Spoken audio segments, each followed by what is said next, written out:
Deuxième partie de BFM Story, nous sommes ensemble jusqu'à 18h50. Dans un instant, on va s'intéresser à l'affaire Betaram avec le témoignage d'Adrien Honoré, ancien élève de cette école qui est aujourd'hui au cœur de la tourmente judiciaire avec ses violences sexuelles, ses violences physiques présumées.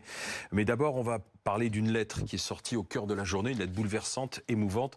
Avec vous, Boris Karlamov, c'est la lettre des parents de Louise qui a été tuée le 7 février dernier dans l'Essonne. Absolument, 2 semaines après le meurtre de la jeune Louise, ses parents ont donc décidé de briser le silence et d'envoyer une lettre, tout d'abord un message de remerciement. Alors cette lettre, elle tient en une seule et même page. Ils commencent par faire état de leur souffrance, de leur peine, je cite, indescriptible, avec cette phrase d'accroche. Vendredi 7 février 2025 est une date qui marque au fer rouge nos chairs et nos cœurs. Et puis ils en viennent à la description de la personnalité de leur fille. Elle voulait s'investir dans cette mini-communauté qu'est le collège en s'inscrivant à la chorale et au conseil de vie collégien. Et puis après, ils ont salué cet élan de solidarité assez impressionnant qu'il y a eu avec toutes ces personnes qui ont participé aux recherches pendant de longues heures avant que les enquêteurs ne tombent malheureusement sur le corps de la jeune Louise âgée de 11 ans. Nous sommes énormément soutenus. Notre famille nous entoure, prennent soin de nous, ils nous aiment et nous les aimons. Les parents de Louise qui ne manquent pas de saluer le travail des forces de l'ordre, des enquêteurs.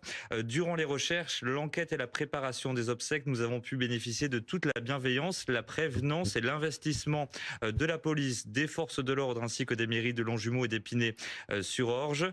Il conclut cet hommage, cette lettre, par une phrase extrêmement émouvante. Sans le savoir, vous nous avez communiqué le plus bel hommage en sa mémoire, celui du vivre ensemble. Elle était tournée vers les autres, elle était généreuse, cela correspond à ses valeurs.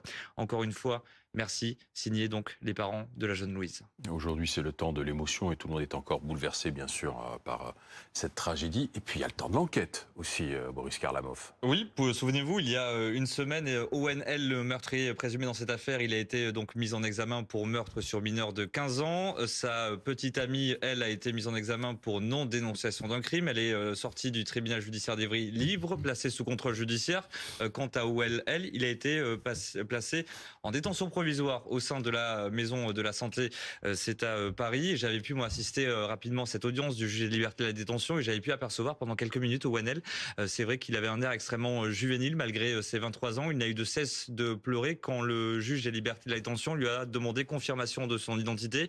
Il n'a jamais regardé dans les yeux ce JLD. Il a toujours regardé ses pieds tout en pleurant.